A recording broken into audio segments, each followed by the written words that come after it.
back to do this again. This is the second time. My first attempt, I went in to process the video and everything was completely corrupted. So anyways, welcome to my shed. I'm installing a Alpine XC Red's cone valve on my 21 300 XCW. These cone valves are available for 17 through 23 models with the Xplor 48 forks, and also the 24 and 25 models now, probably the 26 as well, and KYB equipped bikes. And they're also currently on sale for 44% off, which is a deal I couldn't turn up to get a cone valve suspension. I'm doing the single setup. They come in doubles and singles. So I have a standard, the non-symmetrical forks on this.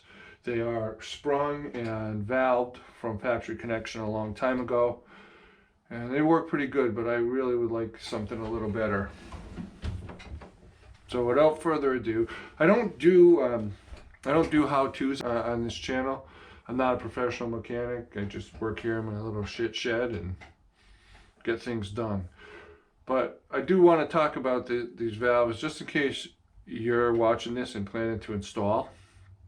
There's nothing on the Xplor 48 forks on how to do this. And there is a great video over on Morgan's channel, Highland Cycles.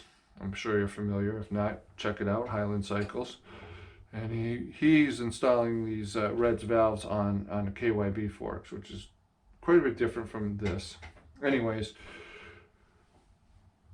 this will be installed on the rebound side or right side fork when you're sitting on the bike. It can also be installed on the, if you're running a double setup, it can also be installed on the compression side and get rid of that monstrosity that KTM put in as a mid valve. But that's a different story.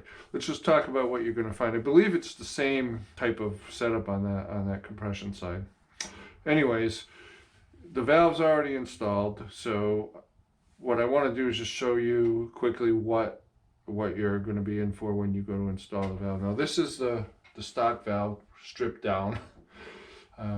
This is a 17 millimeter nut. This is a 17 millimeter nut. On top there's a 10 millimeter.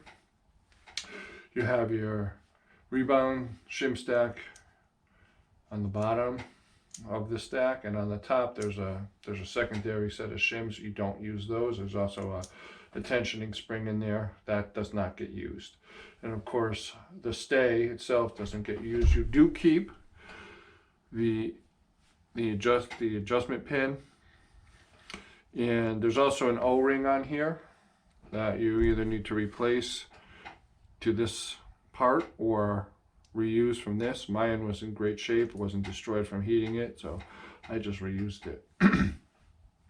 All right, so when you pull your fork apart, I'm not going into how to do that, obviously.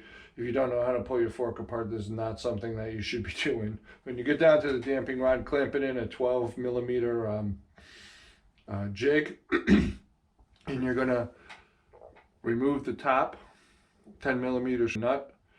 It is peened in there. It'll come off with a wrench, but there's going to be a little burr. They say it's not peened in, but I believe it is. There's definitely a burr on there. Once that is off, you can remove the stock piston and the shim stacks. You want to put some type of wire in there, or these little picks work great. Lift everything off carefully. The bottom stack you're not going to reuse, but the top stack you're not going to use, but this bottom stack you will. So keep that carefully aside.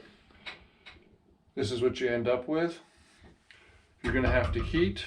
There's red Loctite from the factory in there, so you're going to have to heat this up pretty stoutly. Strong grip with a 12 millimeter jig and 17 millimeter wrench until it comes off. Once it comes off, it unscrews. Clean your threads, change your O-ring or replace your O-ring. And then this piece will drop right on. Screw it in with red Loctite or thread locker, high strength thread locker.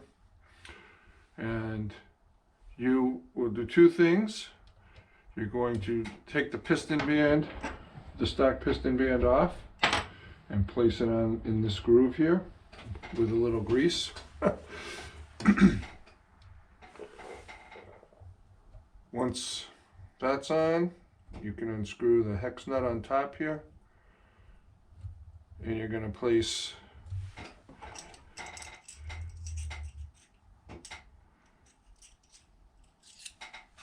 your stock shim stack back on. Carefully Loctite the interior threads on this, and with red Loctite as well, a red thread locker, high strength thread locker. Tighten it down. Should have a little play in here. That's your cone valve in there. And reassemble the fork. Any questions, any comments, leave them in the description. If you're interested, I'm putting a link into Alpine XC, where you can order your valves for whatever setup you're doing. I hope this was helpful to you, and see you on the trails.